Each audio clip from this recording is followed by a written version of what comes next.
نحمدہ ونصلی علی رسول الکریم اما بعد فاعوذ باللہ من الشیطان الرجیم بسم اللہ الرحمن الرحیم لیلۃ القدر خیر من الف شہر وقال اللہ تبارک و تعالی فی شان حبیبہ بسم اللہ الرحمن الرحیم ان اللہ وملائکتہ یصلون علی النبی یا ایھا الذین آمنوا صلوا علیہ وسلموا تسلیما اللہم صل علی سیدنا مولانا محمد وعلی آلہ وصحبہ اجمعین۔ جمیع معزز سامعین، خصوصاً معتکفین جو اس مہینے کی نسبت سے آخری عشرے میں اللہ تعالیٰ کی رضا جوئی کے لیے بیٹھے ہوئے ہیں، اور خاص طور پر جو اللہ آباد شریف میں تشریف لائے ہیں، آپ سب کو السلام علیکم ورحمۃ اللہ وبرکاتہ۔ دعا ہے کہ اللہ تبارک و تعالیٰ آپ کی یہ اعتکاف اور آپ کی روزے اور عبادتیں اور دعائیں قبول فرمائے۔ اور بڑی خوش قسمتی ہے آج ہماری کہ یہ لیلۃ القدر ہمیں نصیب ہوئی، جس کے بارے میں اللہ تعالیٰ فرماتا ہے کہ یہ 1000 مہینوں سے بھی افضل ہے۔ تو ہم پورے رمضان میں ہم نے دعائیں اور کوششیں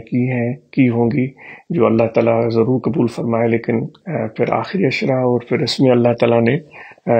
لیلۃ القدر کی جیسی عظیم رات رکھی ہے، تو ہم نے ضرور کوشش کی ہوگی کہ اس بابرکت رات کی برکتیں حاصل کر سکیں۔ تو ہم اس رات اور زیادہ متوجہ ہوں اللہ تعالیٰ کی طرف، اور دل کے حضور اور خشوع اور خضوع کے ساتھ، جس طرح کہ ہمیں طریقہ نقش بندیہ کی تعلیمات میں بتایا گیا ہے کہ ہمیشہ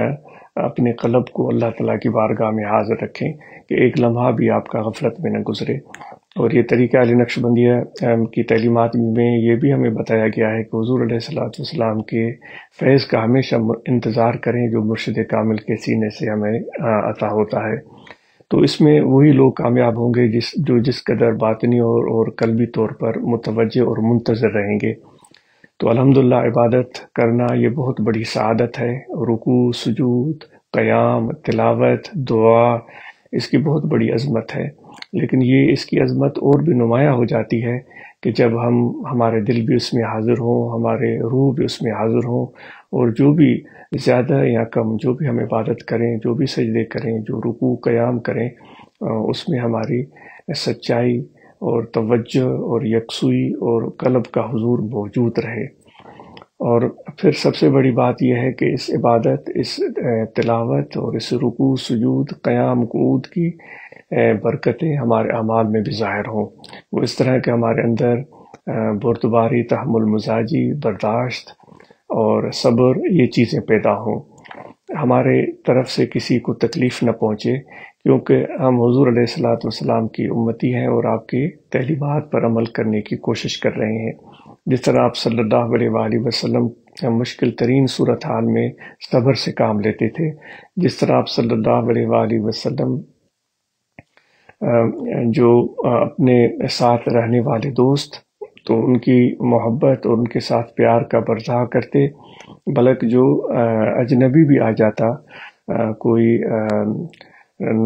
نامعلوم جس کی بارے میں تعارف نہ ہو، اس کو بھی شفقت سے نوازتے تھے۔ دشمنوں تک آپ ان کو جب وہ آپ کے سامنے آتے تو ان کو معاف کر دیتے تھے اور ان کے ساتھ محبت اور شفقت کا برتاؤ کرتے تھے، اور بہت بڑی سخاوت تھی آپ کا وسیع دسترخوان، اپنے اور پرائے جو بھی آئیں آپ ان کو کھانا کھلاتے، ان کا خیال رکھتے، ان کے لیے بستر بچھاتے، اور اسی طرح پڑوسیوں کے ساتھ اچھا سلوک کرتے، اور بچوں کے ساتھ بہت ہی محبت اور شفقت کا برتاؤ کرتے،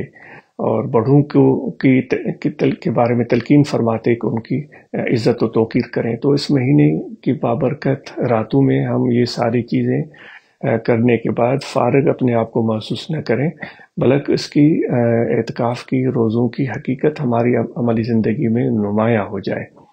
اور پھر ہم طریقہ نقش بندیہ پر عمل کرتے ہیں جو ہمیں یہ تلقین کرتے ہیں کہ آپ کا ظاہر مخلوق کے ساتھ ہو اور باطن آپ کا اللہ کے ساتھ ہو، یعنی کہ لوگوں کی طرح ہی رہیں۔ ایسا نہ ہو کہ ہم عبادت کریں اور پھر سمجھیں کہ اور لوگ تو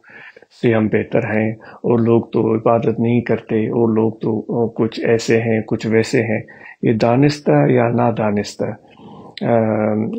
محسوس طریقے سے یا غیر محسوس طریقے سے اکثر و بیشتر یہ سوچ پیدا ہو جاتی ہے۔ تو دوستو یہ چیز ہمارے اندر نہیں ہونی چاہیے۔ یہ وہی شخص اس سے بچ سکتا ہے جو اپنے باطنی احوال پر گہری نظر رکھے، مرشد کے پاس میں اس لیے ہم آتے ہیں کہ وہ ہمیں ان کمزوریوں سے باخبر کرتا ہے، وہ ہمیں اللہ تعالیٰ کے ادب و آداب سے واقف کرتا ہے، پسند و ناپسند سے واقف کرتا ہے، اور وہ اپنے توجہات سے ہمارے باطن کو، ہمارے روح کو پاک اور صاف کرتا ہے۔ تو اس لیے ہم اپنی محبت اور تعلق کو بڑھائیں، اور اس بابرکت رات میں آج ہم اور آپ جتنی ہو سکے عبادت کریں، نوافل پڑھیں، جو بھی توفیق ہو، اور تلاوت کریں، درود پاک پڑھیں، تسبیح تحمید جو بھی معمولات ہیں ان کو ہم ادا کریں۔ اور آج اس کو امید ہے کہ جو معتکفین یہاں بیٹھے ہیں انہوں نے ضرور کچھ سیکھا ہوگا،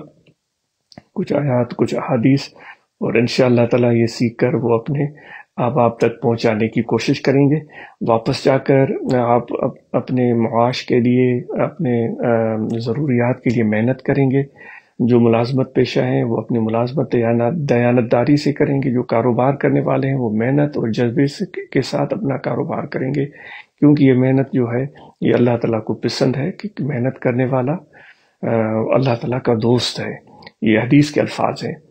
تو آج اس کو امید ہے کہ ہم اپنے معاش کو بہتر بنائیں گے، اور ہم طریقہ علیہ کی تبلیغ اور اشاعت کے لیے دن رات کوشش کریں گے۔ تو آپ سب کو مبارک ہو ليلۃ القدر، اور اپنی دعاؤں میں اس ناچیز کو یاد رکھیں، اور جب واپس جائیں تو اپنے پیاروں کو، اپنے گھر والوں کو ہماری دعائیں اور نیک تمنائیں پہنچائیں، اور ہم سب اس مہینے میں جو ہم نے روزے رکھے ہیں اس کے ساتھ صدقہ فطر کی ادائیگی کی بھی کوشش کریں۔ وہ آپ کو علماء کرام بتائیں گے، اور اس کے بارے میں معلومات حاصل کریں، اور جن پر صدقہ فطر واجب ہے وہ صدقہ فطر ادا کریں۔ تو باقی ہم سب آپس میں یہ توقع رکھتے ہیں اور امید رکھتے ہیں کہ طریقہ عالیہ کی تعلیمات پر عمل کرتے ہوئے اپنی زندگی کو بہتر سے بہتر بنانے کی کوشش کریں گے، اور اپنے بچوں کو اچھی تعلیم و تربیت دیں گے، اور ان کا خیال رکھیں گے، کیونکہ آج بچے ہیں، کل یہ بڑے ہو کر بہت بڑی ذمہ داریاں اٹھانے والے ہیں۔ تو آپ سب کو کے لیے دلی دعائیں اور بہت ساری محبتیں۔ جو معمولات ہمیں ہمارے بتائے جاتے تھے، ہمارے حضرت فرماتے تھے سنا سے رحمۃ اللہ علیہ، کہ سبحان اللہ و بحمدہ سبحان اللہ العظیم، یہ تسبیح پڑھیں جتنی توفیق ہو، درود پاک اس کی تسبیحات ہم پڑھیں، اور پھر استغفار کی تسبیحات پڑھیں، اور پھر ہم اللہ تعالیٰ کی بارگاہ میں سر سجود ہو کر تنہائی میں اور دعا کریں، اور پوری دلجوئی یقین کے ساتھ اور دل کی یکسوئی کے ساتھ۔ تو یہ معمولات اس رات ہم کرنے کی کوشش کریں، تو اللہ تعالیٰ کی طرف سے کرم ہوگا، اور آپ کی عبادتیں، دعائیں اللہ تعالیٰ قبول فرمائے۔ اور جتنی بھی احباب آئے ہوئے ہیں آپ سب کے لیے دلی دعائیں ہیں کہ اپنے گھروں کو چھوڑ کر آپ یہاں نہ صرف اعتکاف کرنے آئے، بلکہ آپ نے سیکھا، پڑھا، قرآن مجید سیکھا اور پڑھا، اور احادیث سیکھی اور پڑھی،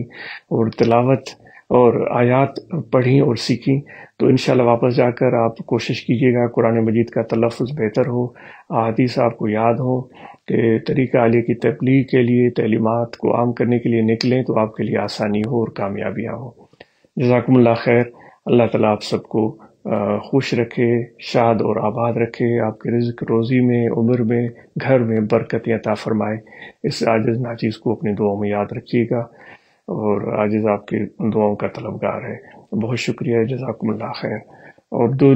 جن احباب نے رات دن کوشش کر کے معتکفین کی خدمت کی ہے،